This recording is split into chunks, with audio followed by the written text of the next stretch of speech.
You both appear determined to have your script lovers in their right mind. That's the name of your project? Okay. Yes. Made into a movie.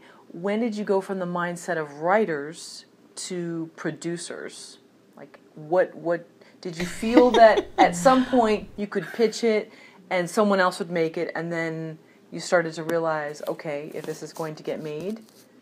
Well, it was kind of a interesting when we first developed the outline for the project. It did have a production. It was for a production company. Her book was under option. So yes, they was under option. Right. So they were open to writers they'd sent the book out apparently to a few writers to see if they might have a take on it.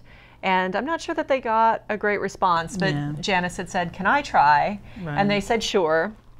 And I think that what this particular company was probably looking for was a little bit of, Love Actually with like multiracial couples. Because if you've read the book, it's kind of a how-to guide. Yeah. It's kind of like so what to expect when you're expecting had just come out. The Steve Harvey book had just come out. Why can't I remember something?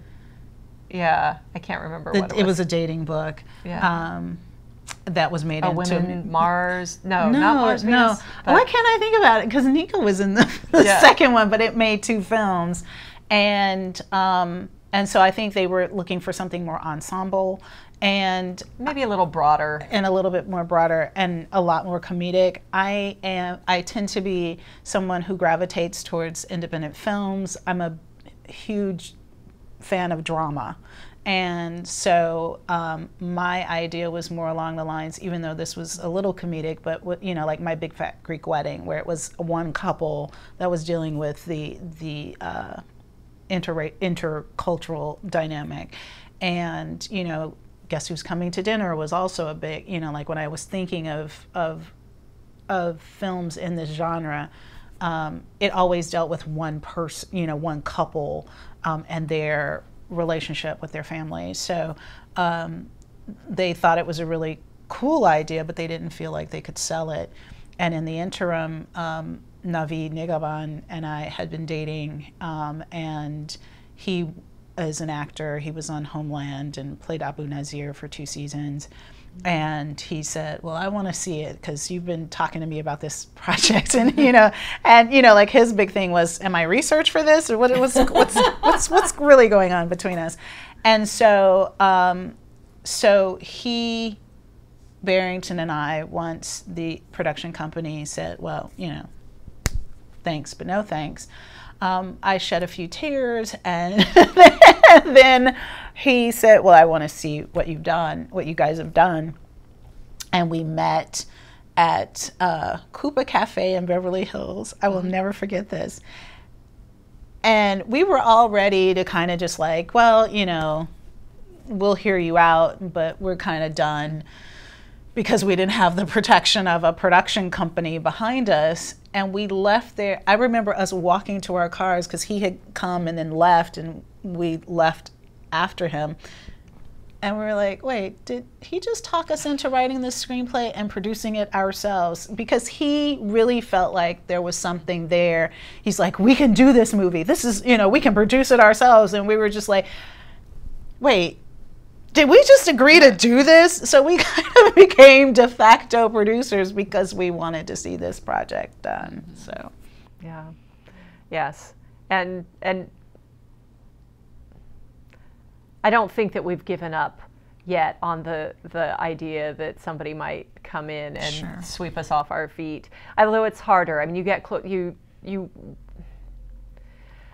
I think especially early in the writing process, you're like, oh, maybe we'll just have the script and somebody's going to buy it, they're going to make it, and like we can go on with our lives. But you get attached to something, and then you start to have more ideas about how you might like to have it made, or how you kind of want to, you feel more ownership over it. And at this point, it would have to be the right.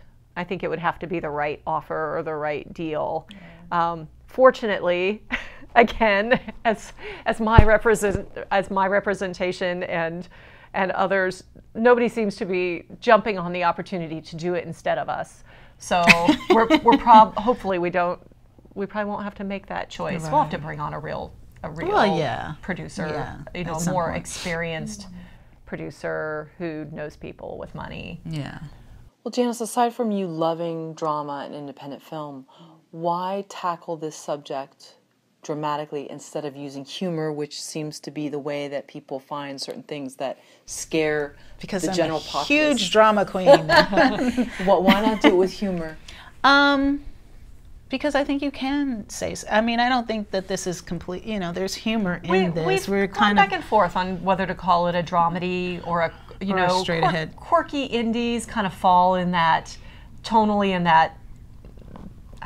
I don't know, uncanny valley of, is it a comedy, is it a drama? Yeah. And, I mean, and we certainly have comedic comedic scenes and comedic elements. It's just not broad. It's not a broad comedy. And I think that to me, you know, it's an independent film in that it lives in that same kind of sensibility where you can have a film feel like your life. My life is not completely dramatic. It's not completely humorous. It just is my life. And it encompasses all of those things.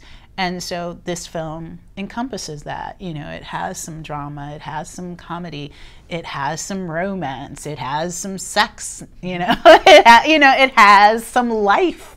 And so I think that for me, it's important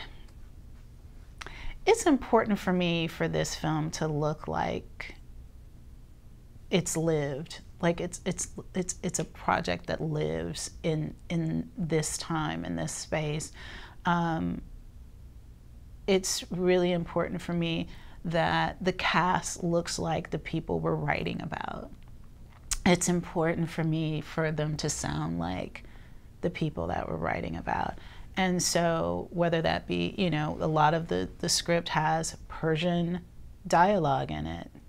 A lot of the script has, because Persian Americans do speak their own language when they're with themselves.